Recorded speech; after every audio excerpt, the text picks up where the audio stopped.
I'm Gabriella Wilson, 35, and I never thought I'd be sitting in a five-star restaurant watching my husband's ex-girlfriend casually offer him her unborn baby, supposedly his. The champagne in my glass stopped midair as she patted her barely visible bump, smiling directly at me.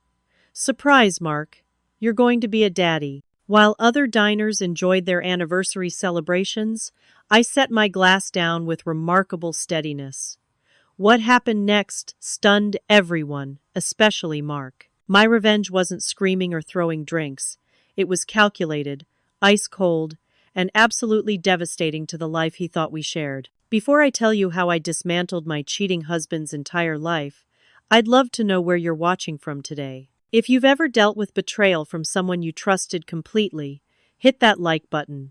Subscribe to see more stories about how karma eventually comes for everyone who deserves it. Now, let me tell you how my perfect marriage crumbled in one dinner, and how I made sure the ruins fell directly on my husband. Mark Reynolds and I met at a charity gala benefiting childhood cancer research 5 years ago. I was 30 then, already making a name for myself as a corporate attorney at Harrington and Mitchell, one of New York's most prestigious law firms. That night, I'd just won a major case and was celebrating with colleagues when Mark approached me with 2 glasses of champagne. "I noticed your glass was empty," he said with a smile that would make any woman's heart skip a beat. At 33, Mark was already a rising star at Goldman Sachs, with boyish good looks that belied his razor-sharp intelligence. Dark hair, piercing blue eyes, and a confidence that commanded attention without seeming arrogant. Our conversation flowed effortlessly.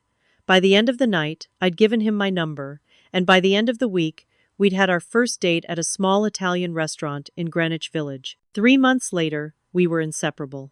6 months in, he took me to Paris and proposed on a private boat cruise along the Seine.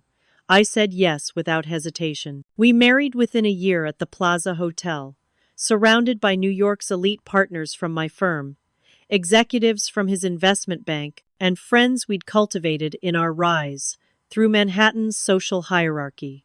We were the perfect power couple, at least on paper. Our wedding was featured in a small spread in Vogue, showcasing our modern romance meets old-world elegance theme. After the honeymoon in the Maldives, we moved into our Manhattan penthouse overlooking Central Park. The place cost more than most people make in a lifetime, but between my partnership track position and Mark's bonuses, we could afford the lifestyle many only dream about. Weekends in the Hamptons, ski trips to Aspen, anniversary getaways to street barts. We lived the quintessential New York power couple life. A year into our marriage, we decided to try for a baby. I had always wanted to be a mother, and Mark seemed enthusiastic about starting a family. But month after month, nothing happened. After a year of trying, we consulted with fertility specialists, starting the roller coaster of tests, treatments, and disappointments. The doctors found nothing specifically wrong, just unexplained infertility, a frustrating non-diagnosis that offered no clear solution. We tried 3 rounds of IUI, each failure hitting me harder than the last. Then we moved to IVF. The hormone injections were brutal. I gained weight, experienced mood swings, and had to sneak injections in bathroom stalls between depositions. Mark was supportive at first, giving me shots when needed, attending appointments when he could, holding me when I cried after negative pregnancy tests. But as the months wore on, I noticed his support waning. "Maybe we should take a break," he suggested, after our 3rd failed IVF cycle. "This is taking a toll on both of us, on our marriage." I reluctantly agreed. The treatments were exhausting physically, emotionally, and financially. We had spent over $100,000 on fertility treatments, money that came primarily from our joint baby fund that we'd been building since our engagement. 6 months ago, we decided to pause the fertility treatments. Instead, we focused on rebuilding our relationship, which had become strained under the pressure of trying to conceive. Date nights returned to our schedule. Weekend getaways without ovulation tracking apps or scheduled sex.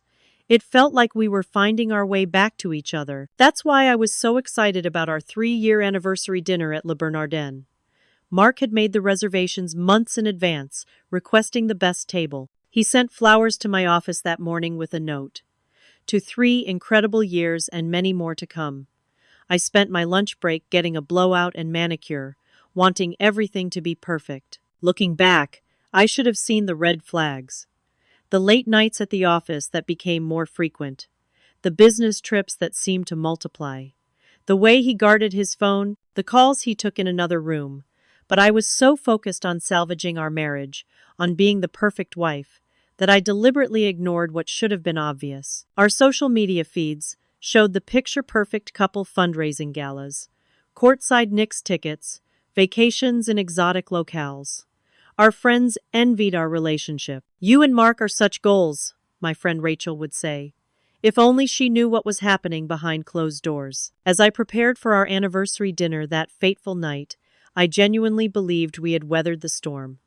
Mark had been promoted to senior vice president at his firm. I was on track for named partner within 2 years. We had discussed revisiting our family plans in the new year, perhaps considering other options like surrogacy or adoption. I slipped into my red Valentino dress, Mark's favorite, and Louboutin heels. I wore the diamond earrings he had given me for our first anniversary. I wanted him to look at me the way he used to, before the fertility struggles, before the strain. I wanted to remind him of why we fell in love. "You look absolutely stunning," he said when I emerged from our bedroom. He kissed me deeply, and for a moment, I felt that spark again. He looked handsome in his Tom Ford suit, the one I had helped him pick out for his promotion ceremony. As we stepped into the Uber Black that would take us to the restaurant, I had no idea that my perfect life was about to implode. I had no idea that my husband's ex-girlfriend was about to show up at our anniversary dinner with an announcement that would change everything. Le Bernardin was buzzing with the quiet energy of wealth and privilege when we arrived. The maitre d' recognized Mark immediately, a perk of being a regular at New York's finest establishments. "Mr. and Mrs. Reynolds, welcome. We have your table ready. Right this way." He led us to a secluded corner table with a perfect view of both the restaurant and the city lights beyond. A bottle of Dom Perignon was already chilling in an ice bucket beside our table.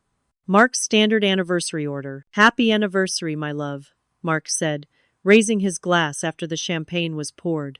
His blue eyes sparkled in the candlelight, and for a moment, I remembered why I had fallen for him. 3 incredible years. "Happy anniversary," I replied, clinking my glass against his. The champagne was crisp and perfect, like everything else about our carefully curated life. We ordered the chef's tasting menu with wine pairings, 8 courses of exquisite seafood, each more impressive than the last. As we savored the caviar course, Mark reached across the table to take my hand. "I've been thinking," he said, his thumb tracing circles on my palm. "Maybe it's time we revisit our family plans. I know how much having a baby means to you." My heart leapt with hope. After months of avoiding the subject, here he was, bringing it up on his own. "Really? You want to try again? I want you to be happy, Gabby. And I want us to be a family." I squeezed his hand, fighting back tears. That means so much to me. Just as our 4th course arrived, a perfectly seared scallop with truffle foam, Mark's phone buzzed. He glanced down at it, and I noticed his expression change. A flash of panic crossed his face before he quickly composed himself. "Everything okay?" I asked. "Just work," he said dismissively, but I noticed him typing a rapid response under the table. We continued our meal, but something had shifted. Mark seemed distracted, checking his watch repeatedly, his attention no longer fully present. It was during the 5th course that she arrived. I noticed her before Mark did. A tall, striking woman with dark hair cascading down her back, wearing a form-fitting black dress that highlighted a small but unmistakable baby bump. She scanned the restaurant with purpose, and when her eyes locked on our table, her red lips curved into a predatory smile. Mark followed my gaze, and the color drained from his face. He whispered something that sounded like shit under his breath. "Mark," I said quietly, "who is that woman, and why is she walking toward our table?" Before he could answer, she was upon us, standing beside our intimate anniversary table, as if she had every right to be there. "Mark," she purred, placing one manicured hand possessively on his shoulder. "What a coincidence! And you must be Gabriella. I've heard so much about you." Mark stood abruptly, nearly knocking over his wine glass. Sophia, what are you doing here? And that's when I knew. Sophia Gardner, Mark's college girlfriend. The one who got away, according to his friends at our wedding. The one he dated for 3 years before she moved to London for work. I was just having dinner with some friends, she said, though I noticed she was alone. But when I saw you two here, I thought it was finally time we all met. After all, we're going to be in each other's lives now. She patted her small bump deliberately, her eyes never leaving mine. Sophia, this isn't the time or place, Mark hissed, glancing around nervously. When would be a good time, Mark? After I've given birth to your child? Or were you planning to keep me as your dirty little secret indefinitely? The restaurant seemed to go silent around us, though I'm sure that was just the blood rushing in my ears. I sat perfectly still, my hand frozen around my wine glass, as I processed what was happening. Mark, I said, my voice surprisingly steady, would you like to explain what's going on? He looked trapped between us, sweat beading on his forehead. Gabby, I can explain. It's not what it looks like. Sophia laughed, a sharp, cruel sound. It's exactly what it looks like. Mark and I have been seeing each other for 8 months now. Quite regularly, in fact. The Four Seasons has practically become our second home. 8 months. During our fertility treatments. While I was pumping myself full of hormones and crying over negative pregnancy tests, my husband was sleeping with his ex-girlfriend. Is this true? I asked Mark, though I already knew the answer from the guilt written all over his face. It just happened, he stammered. It didn't mean anything. It was just a few times. 37 times, to be exact, Sophia corrected. I kept count. And it meant enough for you to tell me you were unhappy in your marriage. That you were only staying because you felt obligated. That if it weren't for appearances, you would have left months ago. Each word was a dagger, but I refused to show pain. I was an attorney who had faced down Fortune 500 CEOs and won. I wouldn't break in front of this woman. And now I'm pregnant, Sophia continued, her hand protectively over her stomach.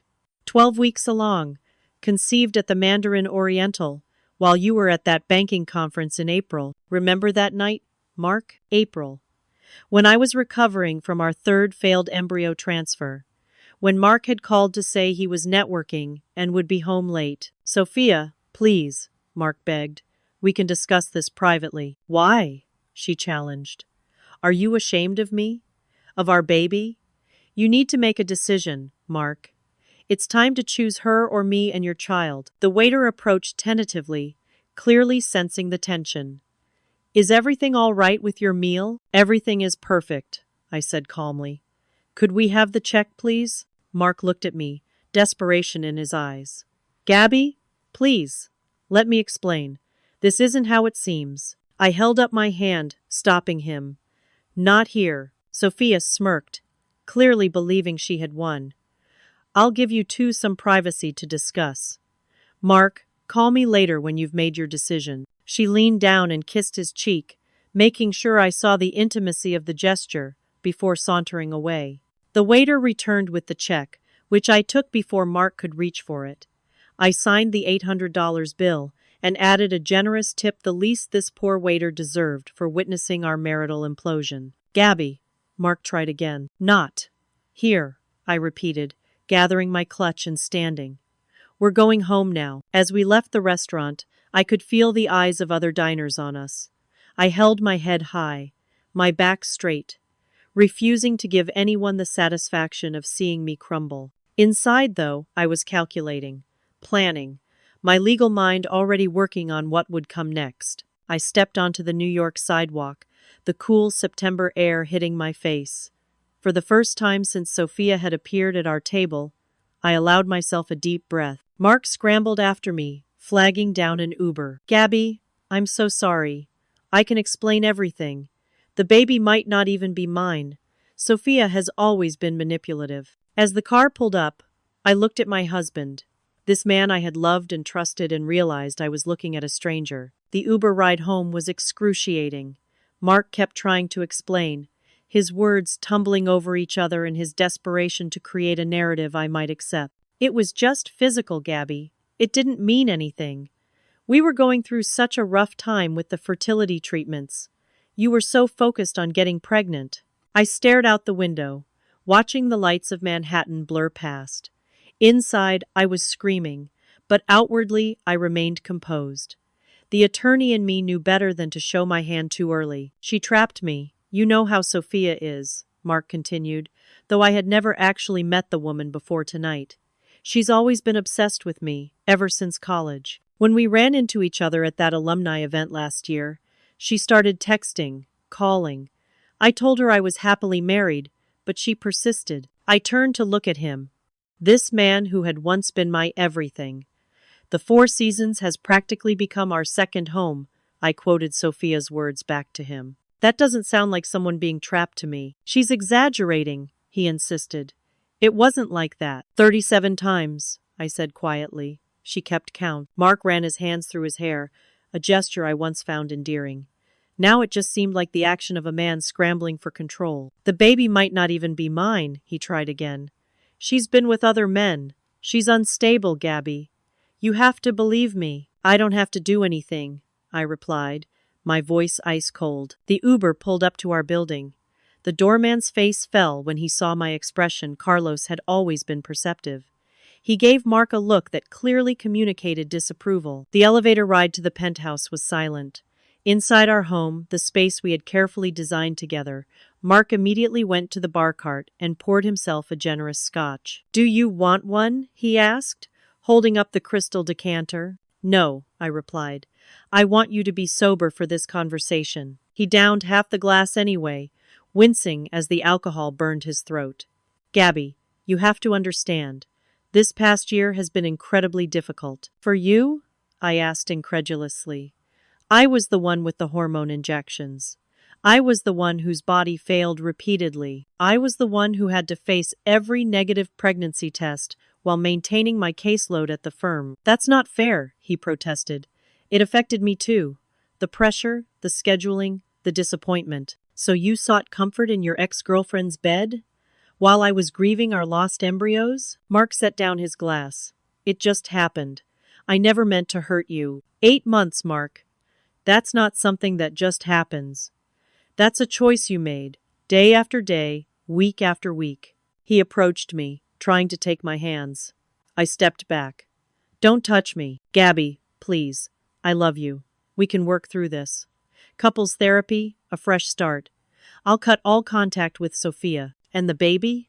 Your child? He looked away. We don't even know if it's mine. But if it is? Were you planning to pretend it doesn't exist? Or were you planning to leave me once Sophia gave you what I couldn't? That's not fair, he repeated weakly. I walked to our bedroom, methodically removing my jewelry. I placed the diamond earrings he had given me in their velvet box. I unzipped my dress and hung it carefully in the closet, then changed into silk pajamas. When I emerged, Mark was sitting on the edge of our sofa, head in his hands. He looked up hopefully when he heard me. I'll sleep in the guest room tonight, I said before he could speak. Gabby, please. Can't we talk about this? We'll talk tomorrow. I need time to think. His face crumpled with relief. He thought there was still hope. Thank you. I promise. We'll figure this out. I'll make it up to you somehow. I nodded non-committally and retreated to our bedroom, locking the door behind me. Only then did I allow myself to break down. I slid to the floor, my back against the door, and sobbed silently into my hands. The betrayal cut deeper than I could have imagined.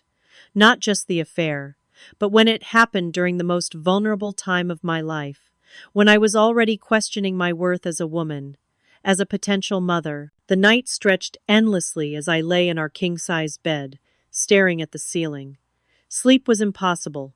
Instead, I mentally reviewed our marriage, looking for the signs I must have missed. The late meetings that left his shirts smelling faintly of perfume I didn't wear. The sudden business trips that couldn't be rescheduled. The way he turned his phone face down when I entered a room. Around 2 a.m., I opened my laptop and began searching through our shared cloud account. There they were, hotel receipts from the Four Seasons, the Mandarin Oriental, the Ritz-Carlton, charges for meals I never shared, gifts I never received. In one instance, a room service bill for 2 breakfasts the morning after I had undergone an egg retrieval procedure. By 4 a.m., I had made my decision. I wouldn't confront him with half-truths and suspicions. I would investigate thoroughly, gather evidence methodically, and then decide my next move. Mark had been deliberate in his betrayal.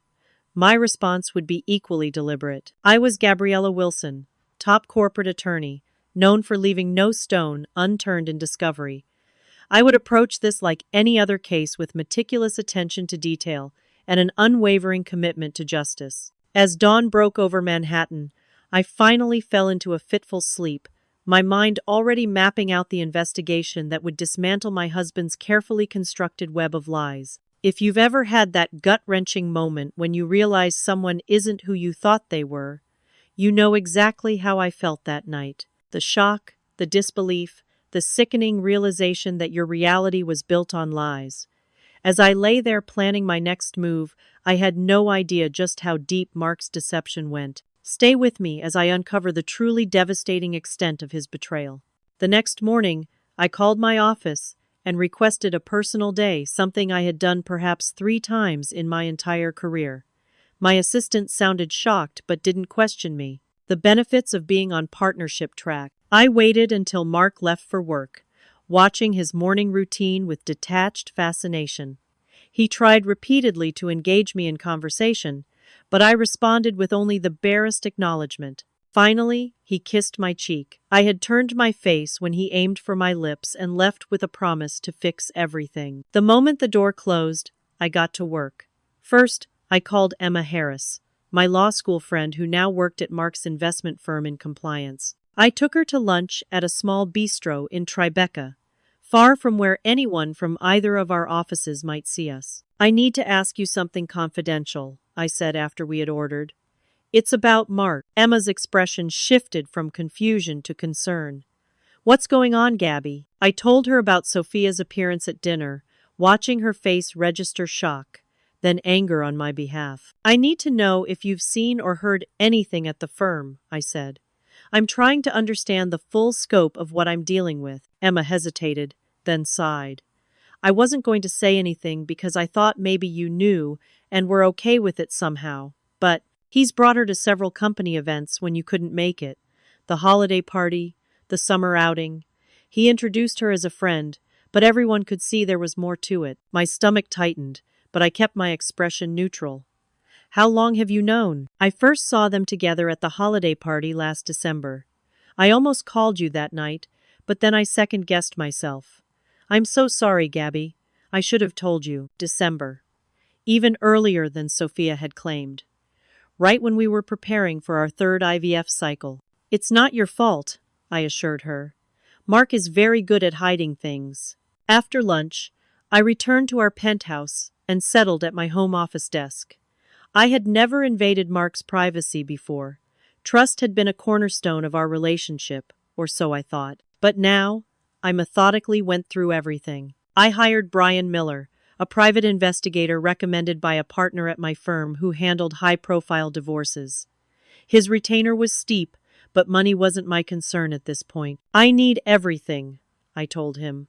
"Hotel records, credit card statements, phone records, photographs, anything that documents the affair, and I need it discreetly and quickly." While waiting for Brian's findings, I conducted my own investigation. I had access to our joint accounts and Mark's email, which he had once given me the password to during a business trip when I needed to retrieve a travel itinerary. He had never changed it, confident in my respect for his privacy. What I found sickened me. Email exchanges with Sophia going back over a year. At first, innocent-seeming reconnection messages, then flirtatious banter, then explicit arrangements to meet, hotel confirmations, dinner reservations at restaurants we had once considered our places. Most damning of all, I discovered Mark had set up a separate apartment for Sophia 3 months ago, a luxury 1-bedroom in Tribeca, with a monthly rent that would make most New Yorkers gasp. The lease agreement was in his name, paid for from an account I didn't recognize. Further digging revealed a separate checking account he had opened last year, into which he had been transferring substantial sums. Bank statements showed regular payments to Sophia's personal account, $5,000 here, $10,000 there, over $200,000 in total. I traced the money back to its source and felt physically ill when I realized Mark had been systematically draining our baby fund, the account we had specifically set up for fertility treatments and eventual childcare costs. The next day, Brian the PI delivered his preliminary report.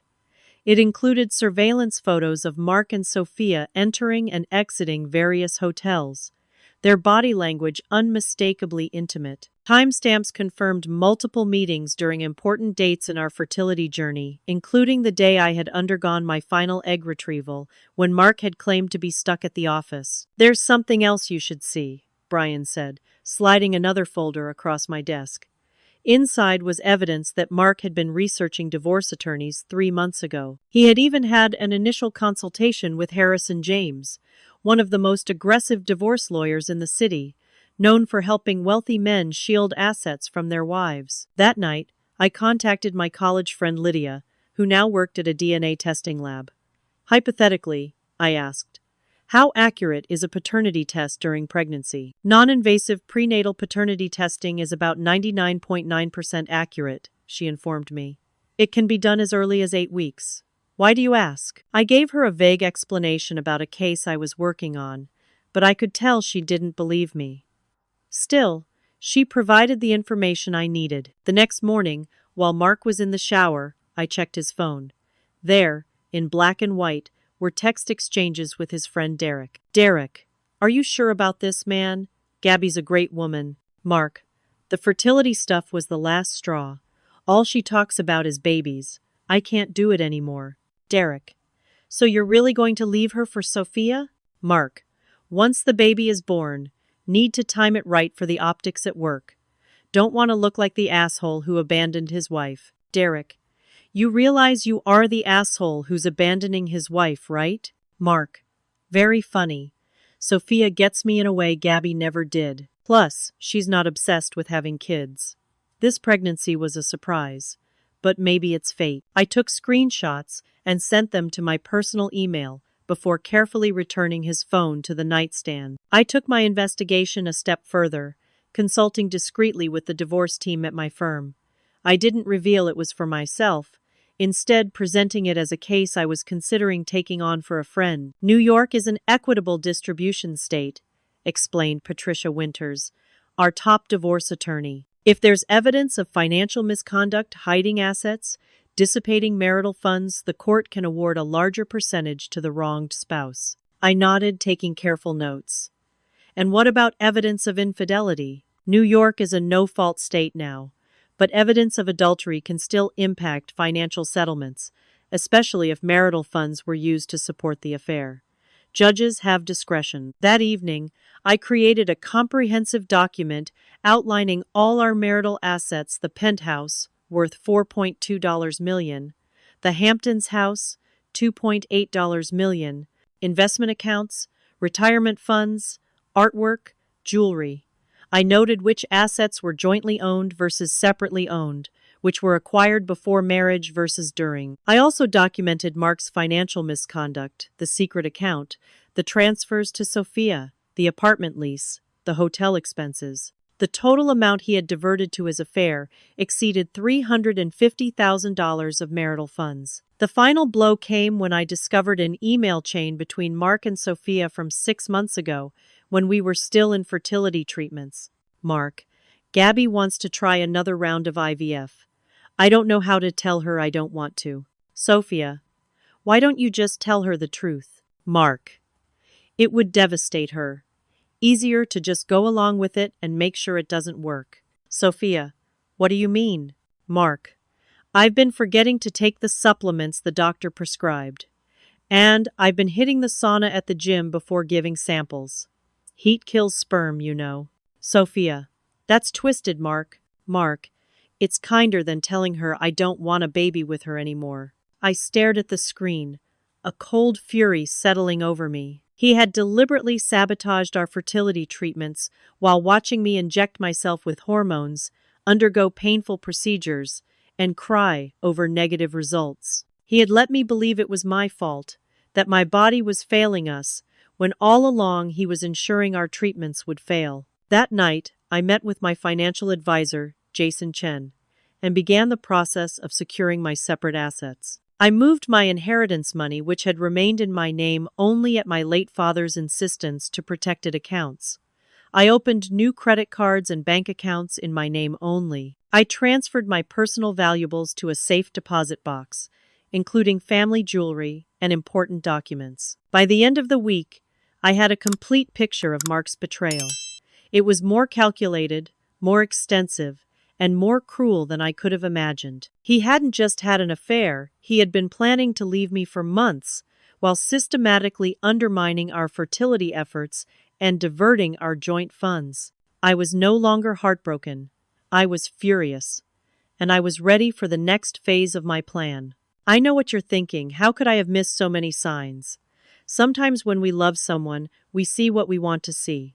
But now, I was seeing everything with perfect clarity, and what I saw was that Mark deserved to lose everything he'd built on lies. Hit that like button if you're ready to see how I carefully planned the perfect revenge. Trust me, the most satisfying part of this story is just beginning. With the evidence secured, I moved into the planning phase of my revenge.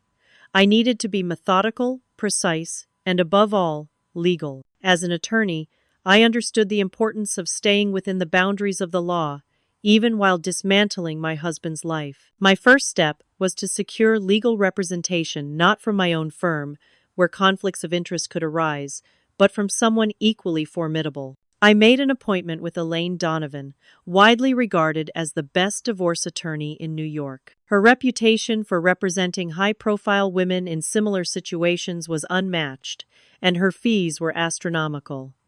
I didn't care. Elaine's office in Midtown exuded quiet power, understated elegance, with strategic photographs of her with judges, politicians, and celebrities. She listened intently as I laid out the situation, occasionally taking notes but mostly observing me with sharp, assessing eyes. "You've done excellent preliminary work," she said when I finished presenting my evidence. "Most clients come to me emotional and unprepared. You've approached this like the attorney you are." "I want to be clear about my objectives," I told her. "I don't want reconciliation. I don't want marriage counseling. I want a divorce that leaves Mark with as little as legally possible." She nodded, a hint of a smile playing at her lips. New York's equitable distribution laws typically aim for a fair division of marital assets, but fair can be subjective when one party has behaved egregiously. "The financial misconduct you've documented, particularly the misappropriation of your joint fertility fund, gives us significant leverage." We spent the next 3 hours developing a comprehensive strategy. Elaine advised me to continue gathering evidence, but to maintain the appearance of normalcy with Mark. "The element of surprise is crucial," she explained. "If he realizes you're planning to divorce him, he may accelerate his own plans or start hiding assets more effectively." After leaving Elaine's office, I visited our vacation home in the Hamptons while Mark was at work. I carefully inventoried and secured my personal belongings there, including family heirlooms my mother had given us as wedding presents. I took photos of valuable items that would need to be included in the asset division, particularly the art collection we had acquired during our marriage. Back in Manhattan, I continued my daily routine while secretly preparing for the separation. I met with Dr. Sarah Cohen, my therapist, who had helped me through the emotional challenges of our fertility struggles. "I'm concerned about your emotional well-being through this process," she said after I explained the situation. "You're handling this with remarkable composure, but trauma doesn't just disappear because you're focusing on action steps." "I need to stay focused," I replied. "I can fall apart after it's done." She nodded, understanding. "Just remember that compartmentalizing has its limits. The emotions will surface eventually, and when they do, I'm here." Despite my best efforts at maintaining a poker face, Mark had noticed my withdrawal. He attempted to win me back with expensive gifts, a Cartier bracelet left on my pillow, a limited edition first printing of my favorite book, reservations at exclusive restaurants. I accepted these offerings with cool politeness, allowing him to believe his campaign might be working. "I miss you, Gabby," he would say, reaching for my hand across the dinner table at Daniel or Le Bernardin. I miss us. I would smile slightly, non-committal.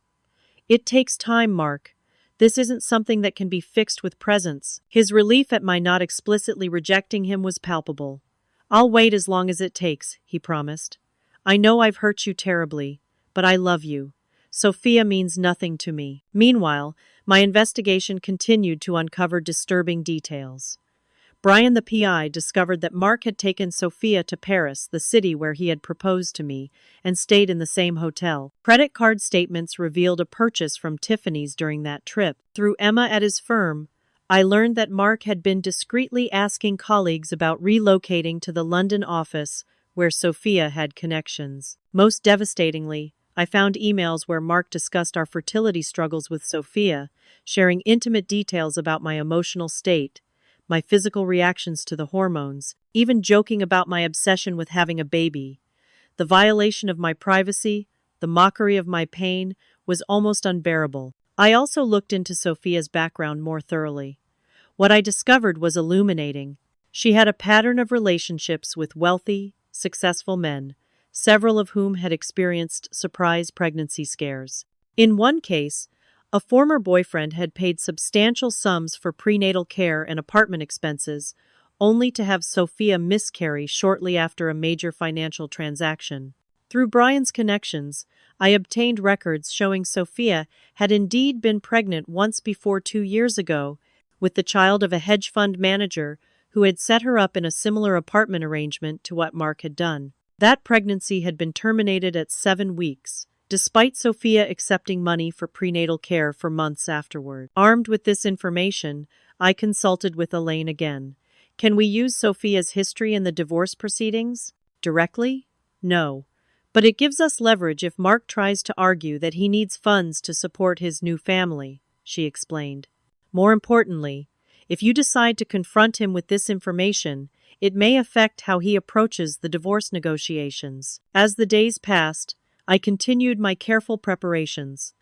I opened a separate safe deposit box at a different bank from our usual one, storing copies of all evidence there. I secured my most important personal documents, birth certificate, passport, social security card, and began transferring small amounts of my personal funds to new accounts to avoid raising flags in our joint finances. I contacted the managing partner at my law firm, Jonathan Harrington, requesting a confidential meeting. Jonathan had been my mentor since I joined the firm, and I trusted his discretion. I wanted to give you advance notice, I told him in his corner office overlooking Central Park. I'm filing for divorce from Mark. Given his position at his firm and our social connections, it may become complicated. Jonathan's expression remained professionally neutral, but I caught the flash of concern in his eyes. I appreciate your transparency, Gabriella. How can the firm support you? I'm concerned about potential fallout affecting my path to partnership, I admitted. Mark has connections throughout the financial sector, which overlaps significantly with our client base. Your position at this firm is based on your exceptional legal skills, not your marital status, he assured me. That said, I understand your concerns. Would you like me to assign a member of our PR team to consult with you privately on managing the professional aspects? I nodded gratefully. That would be helpful, thank you. By the end of the week, everything was in place. I had secured my assets, gathered comprehensive evidence, obtained top-tier legal representation, and prepared for the professional ramifications. I had even begun looking at apartments in Tribeca, a deliberate choice, as it was far from our current Upper East Side residence, but still convenient for work. The final piece of my preparation was creating a detailed timeline of Mark's betrayal, starting from his first contact with Sophia, through each deception, each misappropriation of funds, each sabotaged fertility treatment. I included photographs, bank statements, email exchanges, text screenshots, and hotel receipts. The resulting document was over 60 pages, a damning chronicle of calculated betrayal. Throughout this process, Mark remained oblivious, interpreting my calm demeanor as a positive sign for reconciliation. His attempts to reconnect grew more desperate, more expensive gifts, more elaborate apologies, more promises to cut contact with Sophia. I told her it's over, he claimed one evening. I made it clear that my marriage is my priority. I nodded as if I believed him, while knowing from Brian's surveillance that he had met Sophia at her apartment just that afternoon. The disconnect between Mark's words and actions no longer hurt me, it simply provided more evidence for my case. As I finalized my preparations, I felt a strange sense of clarity. The grief and shock had been replaced by resolute determination. Mark had spent 8 months systematically betraying me. I had spent 2 weeks methodically planning his downfall. Now it was time for the confrontation. After 2 weeks of gathering evidence and planning my strategy, I was ready for the confrontation. I chose the setting carefully: Del Posto, an upscale Italian restaurant where we had celebrated Mark's last promotion. Public enough to prevent a scene, private enough for a meaningful conversation. I made the reservation for Friday evening, knowing that Sophia typically visited her obstetrician on Friday afternoon's information, courtesy of Brian's surveillance. I dressed with particular care that evening, a sleek black Armani dress that projected confidence and authority, paired with the Louboutins Mark had given me for my birthday. I wanted to look powerful, not wounded. "You look stunning," Mark said when I emerged from our bedroom. Hope flickered in his eyes. He clearly thought my effort meant reconciliation. "Thank you," I replied coolly. "Shall we?" Throughout the drive to the restaurant, Mark kept glancing at me with poorly concealed optimism. He had interpreted my calm demeanor over the past 2 weeks as processing, not planning. He thought tonight might be the turning point in saving our marriage. After we were seated in a secluded corner booth and had ordered drinks, Mark reached for my hand across the table. "Gabby, I can't tell you how much this means to me. These past 2 weeks have been hell, thinking I might lose you." I allowed him to hold my hand momentarily before gently withdrawing it. "We do need to talk, Mark. But first, let's enjoy the appetizers." Relief washed over his features. We made polite conversation through the first course, discussing a recent Supreme Court decision, a mutual friend's gallery opening, the unseasonably warm September weather. Nothing personal, nothing revealing. It wasn't until our main courses arrived that I shifted the conversation. I reached into my purse and removed a small stack of papers, placing them neatly beside my plate. "What's that?" Mark asked, his fork pausing halfway to his mouth. "Evidence," I said simply, his brow furrowed. "Evidence of what?" "Your betrayal. Quite comprehensive, actually." I took a sip of my wine. "This is just a sample. The complete file is with my attorney." The color drained from his face. "Your attorney?" "Elaine Donovan. Perhaps you've heard of her? She specializes in high-profile divorces where one spouse has behaved egregiously." Mark set down his fork, his expression shifting from confusion to defensive anger. "You hired a divorce attorney? Without even talking to me first? Without giving our marriage a chance?" "Our marriage lost its chance when you began sleeping with Sophia 8 months ago," I replied evenly.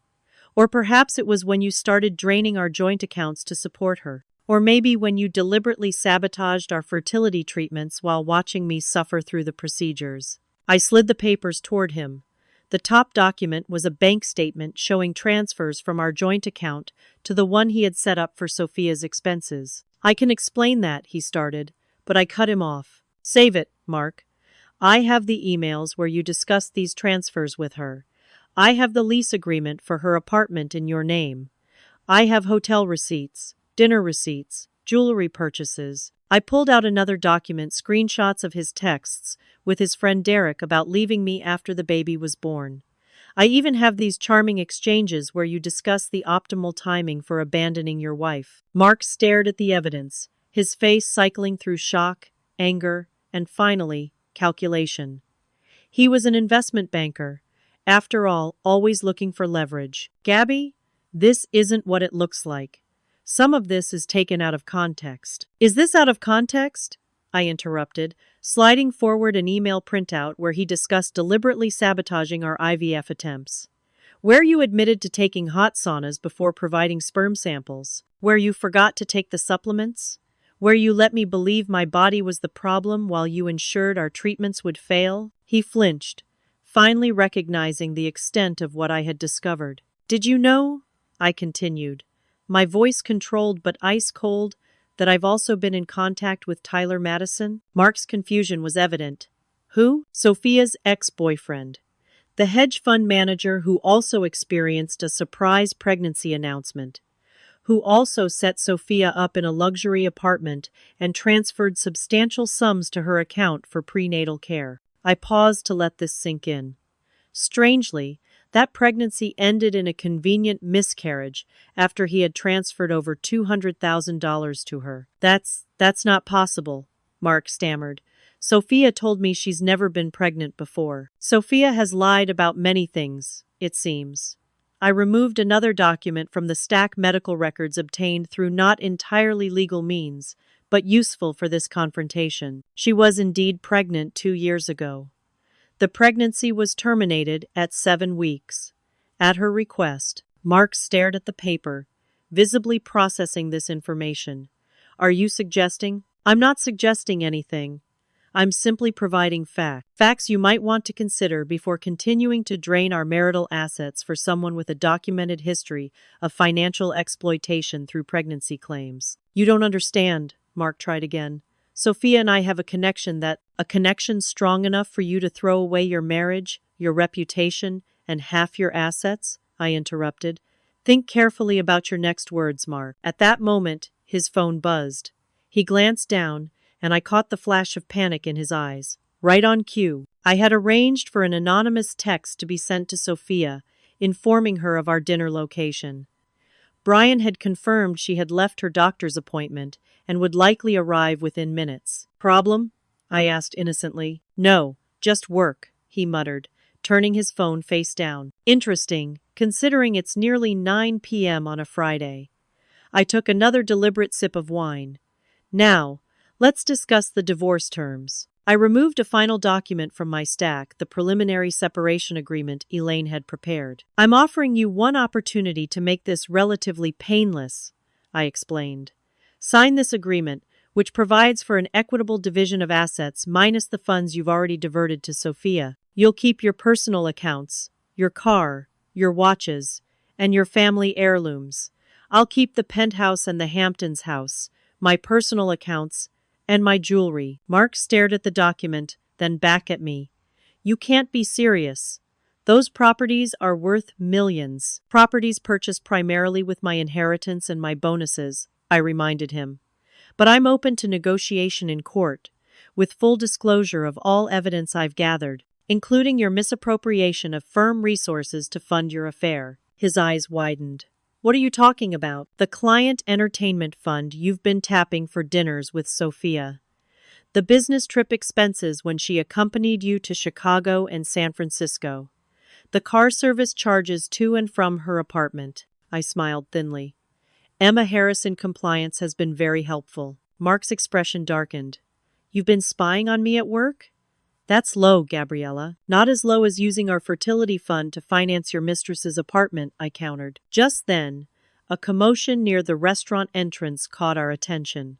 Sophia had arrived, her baby bump more pronounced in a tight red dress. The maitre d' was attempting to dissuade her from proceeding further, but she pushed past him, scanning the restaurant until she spotted us. Mark muttered a curse under his breath. Did you arrange this? I shrugged. Merely a fortuitous coincidence. Sophia stormed to our table, her expression thunderous.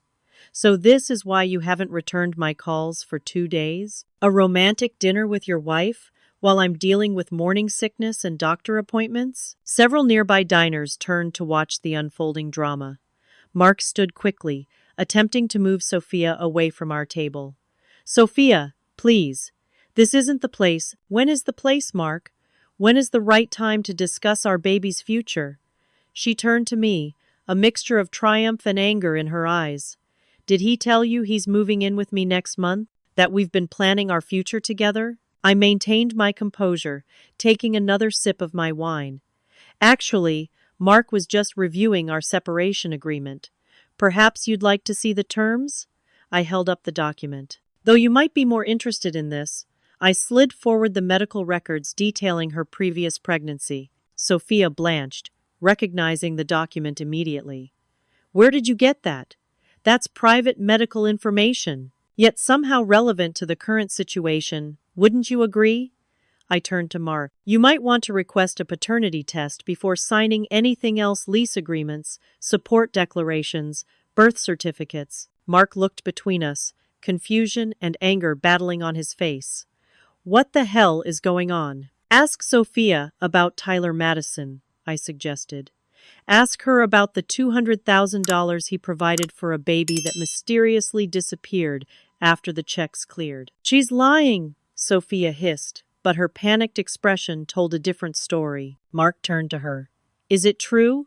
Have you been pregnant before? That was different, she stammered. That wasn't your baby. And this one? He demanded, gesturing to her stomach. Her hesitation was brief, but damning. Of course it's yours. How can you even ask that? I stood, placing several $100 bills on the table to cover our barely touched dinner. I think you two have plenty to discuss. Mark, my attorney will contact you on Monday regarding the separation agreement. Your response will determine whether we proceed amicably or not. I gathered my purse and the documents, leaving one paper on the table, the paternity testing information from Lydia. Wait, Mark called as I turned to leave. You can't just drop all this and walk away. I looked back at him. This man I had once loved beyond reason, now revealed as a stranger. Actually, I can. And I am. I nodded at the restaurant manager, who had been hovering nearby since Sophia's dramatic entrance. I believe they have a special dessert coming to the table. I took the liberty of ordering it earlier. As I walked away with measured steps, I heard the manager approach their table. Compliments of Mrs. Reynolds, he announced, placing a small cake between them. I didn't need to look back to know what it said. Congratulations on the divorce in elegant script. The cool September air hit my face as I stepped out of the restaurant. For the first time in weeks, I took a deep, genuine breath. Brian was waiting with a car as arranged. How did it go? He asked as he opened the door. Exactly according to plan, I replied, sliding into the back seat. Did you record everything? He patted the small bag containing surveillance equipment. Audio and video, as requested, though I'm not sure it will be admissible in court. It doesn't need to be, I said, leaning back against the leather seat. It just needs to exist. Leverage, Brian. It's all about leverage. As the car pulled away from the curb, I looked back once at the restaurant where my marriage had finally, irrevocably ended. I felt no joy, no triumph, just a cold satisfaction that justice was being served. The game wasn't over yet, but I had just made a decisive move. Check, if not quite checkmate. The weekend after the confrontation passed in a blur. Mark called and texted incessantly, his messages evolving from angry accusations to desperate pleas as the reality of his situation sank in. I didn't respond to any of them, following Elaine's advice to maintain complete communication silence except through legal channels. By Monday morning, news of our impending divorce had begun to circulate through our social circle. Rachel called first, her voice a mixture of shock and concern. Gabby, I just heard from Caroline that you and Mark are splitting up. Please tell me that's not true. It is, I confirmed, keeping my voice steady. I'd rather not discuss the details right now, but yes, we're divorcing. But you two were so perfect together. What happened? Ask Mark, I suggested. I'm sure he has a fascinating version of events. More calls followed friends, acquaintances, even Mark's mother, who left a tearful voicemail begging me to reconsider. Whatever he's done, Gabriella, he loves you. Families work through these things. I didn't return her call. Instead, I focused on maintaining absolute professionalism at work. I arrived at the office precisely at 8 a.m., immaculately dressed in a charcoal Chanel suit, projecting an aura of calm competence that prevented even the most curious colleagues from asking inappropriate questions. Jonathan, true to his word, had assigned Lisa from the PR team to help me manage the professional aspects of the divorce. We met discreetly in a conference room during lunch. The key is to control the narrative, Lisa advised. When partners or clients allude to it, acknowledge it briefly with dignity, then redirect to professional matters. No details, no emotions. I nodded, appreciating her practical approach. What about industry events where Mark might be present? Attend as usual, but bring a colleague as buffer. maintain cordial but distant interactions if contact is unavoidable. The goal is to demonstrate that your personal situation has zero impact on your professional capabilities. By Wednesday, Mark's initial fury had transformed into panic. Elaine called to inform me that he had attempted to access our joint accounts only to discover I had already transferred my share to protected accounts. "He's livid," she reported with professional detachment. His attorney called demanding immediate access to the funds. "What did you tell them?" I asked. "That you had merely secured your rightful portion of the marital assets after discovering his systematic misappropriation. I suggested they should be grateful you hadn't frozen the accounts entirely, which would have been within your rights given the documented financial misconduct." That afternoon, Sophia posted a dramatic series of Instagram stories, vaguely alluding to home-wrecking wives who couldn't satisfy their husbands and bitter women destroying families out of spite. She didn't name me directly, but the implications were clear.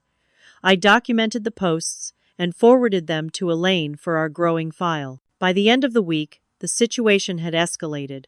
Brian reported that Mark had visited 3 other divorce attorneys before securing representation with Gerald Tucker, a partner at a mid-size firm known for aggressive tactics, but not the top-tier counsel Mark had likely hoped for. Apparently, the most prestigious divorce attorneys in the city were reluctant to oppose Elaine Donovan, especially in a case with such overwhelming evidence of misconduct. The following Monday, I received an unexpected call from Tyler Madison, Sophia's previous boyfriend. "Miss Wilson? This is Tyler Madison. Your investigator contacted me about Sophia Gardner." "Yes, thank you for returning my call," I replied, stepping into an empty conference room for privacy. "I want you to know that what Sophia did to me, it was devastating, not just financially, but emotionally. She had me believing I was going to be a father, then suddenly claimed a miscarriage right after I paid for a year's lease on her apartment and transferred funds for what she claimed were medical complications." "Did you ever suspect the pregnancy wasn't real?" I asked. There was a pause. I had doubts toward the end. She refused to let me accompany her to doctor's appointments, always had excuses for why I couldn't hear the heartbeat. But I wanted to believe her. I wanted to be there for her and our baby. "I understand," I said softly, recognizing the pain in his voice. "Miss Wilson, I've heard Sophia is claiming to be pregnant with your husband's child. I don't know if it's true or not, but be careful. Sophia knows exactly how to manipulate men through their desire to do the right thing." After that conversation, I received more unexpected calls from 2 other men who had been involved with Sophia, each with similar stories of manipulation and financial exploitation. One had even gone as far as proposing marriage before discovering Sophia's simultaneous relationship with another wealthy executive. I documented all these testimonies and forwarded them to Elaine, who incorporated them into our strategy. This builds a compelling pattern that could be useful if Mark tries to argue for reduced alimony on the basis of supporting Sophia and the alleged child, she explained. Meanwhile, the paternity test results came back. Mark was not the father of Sophia's baby, if there even was a baby. The test had been conducted discreetly through Lydia's lab, using a DNA sample Brian had collected from a coffee cup Mark had discarded after a meeting. When confronted with this evidence, Sophia disappeared from New York, deleting her social media accounts and vacating the apartment Mark had leased for her. Mark was left alone to face the consequences of his choices. His mistress and supposed child suddenly vanished from his life. The divorce proceedings moved swiftly after that. With the mountain of evidence against him, Mark's attorney advised him to accept a settlement rather than face the public humiliation of having his betrayal detailed in court documents that would become public record. In a surprising twist, 3 of our social circle's husbands approached me privately over the following weeks, each confessing to brief involvements with Sophia that they had terminated when she became too demanding. Apparently, she had been systematically targeting wealthy married men in our social circle, with Mark being her most significant success. As news of Sophia's pattern spread through whispered conversations at charity galas and country club lunches, Mark's reputation crumbled. Colleagues who had once admired him now avoided him. Friends who had envied our perfect marriage now looked at him with disguised contempt. Even his boss, once a mentor, maintained a cool professional distance. The final blow came when an internal audit at Mark's firm, triggered by an anonymous tip, which I had nothing to do with officially, discovered he had indeed been misusing client entertainment funds to finance his affair. The amounts weren't large enough to warrant criminal charges, but they violated firm policy and ethical standards. Mark was placed on administrative leave pending investigation. 2 weeks later, he was quietly asked to resign. Throughout this period, I maintained my professional composure at work, never discussing personal matters, never showing vulnerability. My caseload increased as senior partners recognized my resilience and capability. Jonathan even hinted that my path to named partner might be accelerated. "Your handling of this situation has impressed the partnership committee," he told me during a private lunch. "The consensus is that someone who can manage such personal adversity with grace while maintaining peak professional performance has the qualities we value in leadership." As the divorce finalization approached, Mark made one last desperate attempt at reconciliation. He appeared at my office unannounced, flowers in hand, looking haggard and defeated.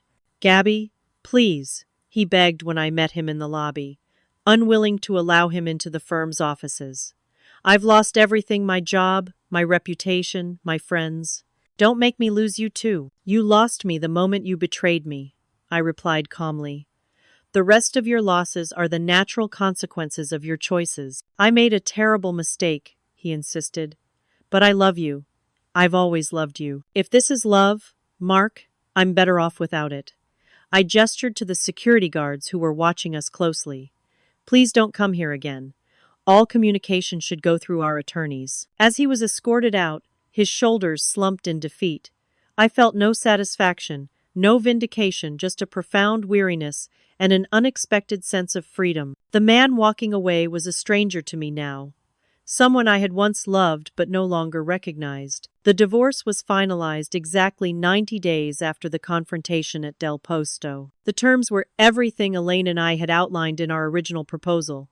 I kept the penthouse, the Hamptons house, my personal accounts, and my jewelry. Mark kept his significantly diminished personal accounts, his car, his watches, and family heirlooms. More importantly, I kept my dignity and my future. 1 year after that fateful anniversary dinner at Le Bernardin, I stood at the floor-to-ceiling windows of my new luxury condo in Tribeca, watching the sunset cast golden light across the Hudson River. I had sold the penthouse too many memories, both good and bad, and created a fresh start in this sleek, modern space that was entirely my own. The year had brought many changes.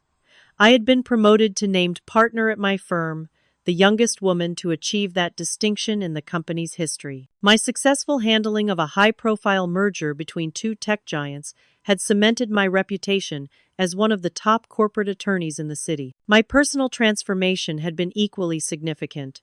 After the divorce was finalized, I had taken a 2-week solo trip to Japan, a country I'd always wanted to visit but Mark had never been interested in. The solitude and unfamiliar culture had provided perspective and healing that no amount of therapy could have accomplished. The doorbell rang, interrupting my reflection.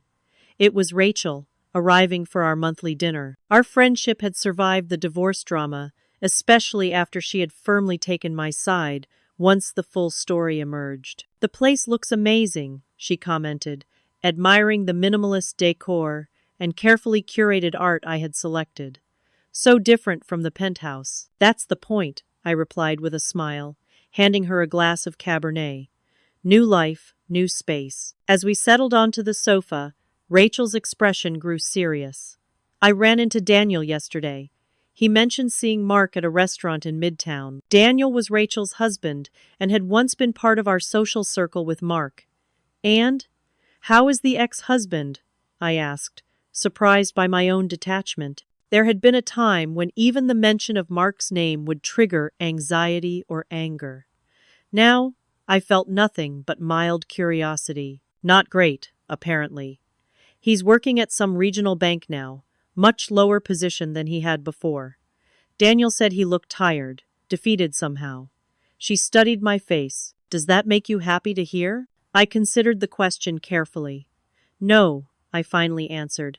I don't feel happiness at his downfall. Just a sense that justice has been served. He made calculated choices that hurt me deeply, and now he's living with the natural consequences. Rachel nodded. That's very evolved of you. I'd probably still be celebrating with champagne. I laughed. Oh, I did that too. Right after the divorce was finalized. But sustaining anger requires too much energy. Speaking of new beginnings, Rachel said, changing the subject, how's it going with James? James Cooper was the corporate counsel for one of my clients, a renewable energy company. We had met during negotiations 6 months ago and had been dating casually since then. He was intelligent, kind, and refreshingly direct qualities I now valued far more than the superficial charm that had initially attracted me to Mark. It's good. Slow, but good. He understands my hesitation about serious commitment. I smiled. And he brought me soup last week when I had that terrible cold, then left without expecting anything in return. That's surprisingly sexy. Basic human decency, the new aphrodisiac, Rachel quipped. After dinner, I showed Rachel my latest project, the adoption application I had begun filling out. After much soul-searching and therapy, I had decided to pursue motherhood on my own terms. Are you sure you're ready? She asked, reviewing the extensive paperwork. I am, I confirmed. The fertility issues were never really mine. They were Mark deliberately sabotaging our efforts. My doctor believes I have an excellent chance of conceiving naturally with a willing partner. I shrugged. But I don't want to wait for that theoretical person to appear. There are children who need homes now, and I have so much to give. You'll be an amazing mother, Rachel said, squeezing my hand. The next morning, I met with Dr. Levine, a fertility specialist recommended by my gynecologist. Unlike the doctors Mark and I had consulted, she specialized in fertility for single women and LGBTQ couples. Based on your tests, I see no reason why you couldn't conceive naturally, she confirmed after reviewing my results. But I understand your interest in exploring all options. We discussed various paths to motherhood, natural conception with a donor, IVF with a donor, adoption, and the pros and cons of each. For the first time, these conversations filled me with hope rather than dread. The decision was entirely mine, with no partner's ambivalence or sabotage to contend with. That evening, I attended a fundraising gala for a children's hospital, my first time chairing such an event. The evening was a tremendous success, raising over $2 million. As I gave my closing remarks, I caught sight of a familiar figure near the exit mark, accompanying an older couple I recognized as major donors. Our eyes met briefly across the crowded ballroom. He nodded slightly, a gesture somewhere between acknowledgement and apology. I returned the nod and continued my speech without missing a beat. In that moment, I realized how completely I had moved on. The sight of him no longer triggered pain or anger, just a vague recognition, like seeing a distant acquaintance from college. Later that week, I received a thin envelope with Mark's handwriting on the address. Inside was a brief letter. Gabriella, *, I saw you at the Children's Hospital Gala. You were magnificent, as always. I wanted to say it in person, but didn't want to disrupt your evening. *. There's nothing I can say to excuse or explain what I did to you. The man I was then is someone I no longer recognize or respect. The consequences I've faced are entirely deserved. *. I don't expect forgiveness. I just wanted you to know that I understand now the depth of my betrayal and the pain I caused. You deserved so much better. *. I hope you find all the happiness you deserve in your new life. Mark *. I read the letter twice, then placed it in my desk drawer. I appreciated the absence of self-pity or attempts to reconcile, but I had no intention of responding. Some chapters are better left closed. 3 days later, my adoption application received preliminary approval. The agency scheduled a home study for the following month, the next step in what would likely be a long journey. I celebrated quietly with a glass of wine on my terrace, watching the city lights shimmer against the night sky. As I reflected on the past year, I recognized how completely my life had transformed. The devastating betrayal that had once seemed like the end of everything had actually been the catalyst for a new beginning, one with greater authenticity, independence, and self-knowledge. I had lost a husband, but gained a deeper understanding of my own resilience. I had lost the illusion of a perfect marriage, but gained the freedom to create a life aligned with my true values. I had lost my naive trust in others, but gained discernment and boundaries that served me better. The final piece of my revenge plan executed itself without my intervention. Through mutual friends, Mark learned about my adoption approval and my flourishing career. I heard he had been drinking heavily at a mutual friend's wedding when he received the news. "She's better off without me," he reportedly slurred to anyone who would listen. "I had everything and threw it away for nothing." When I heard this story, I felt an unexpected pang of something like compassion, not for the man who had betrayed me so calculatingly, but for the universal human experience of regret and consequences. We all make choices, and we all must live with them. 2 weeks later, I had a chance encounter with Sophia at a restaurant in Soho.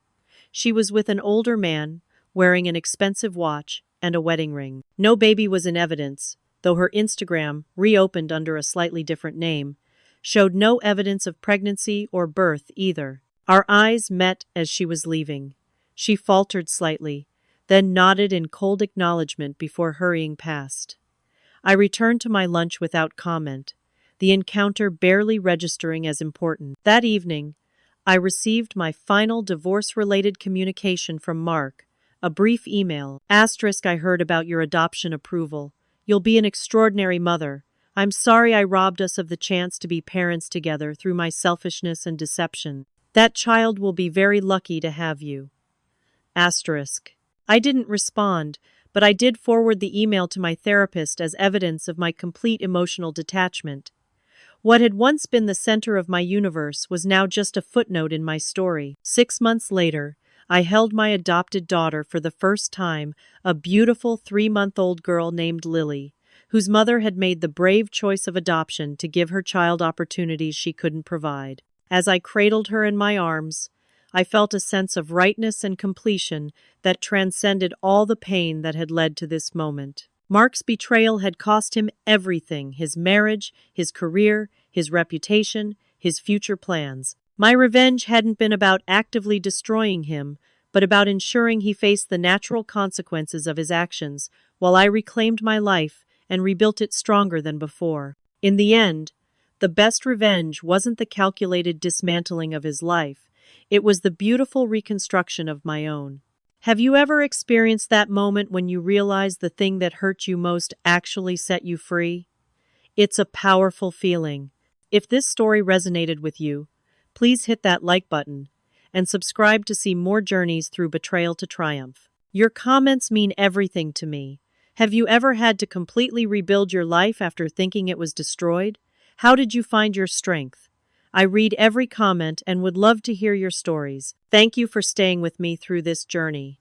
And remember, sometimes losing what you thought you wanted opens the door to what you truly need.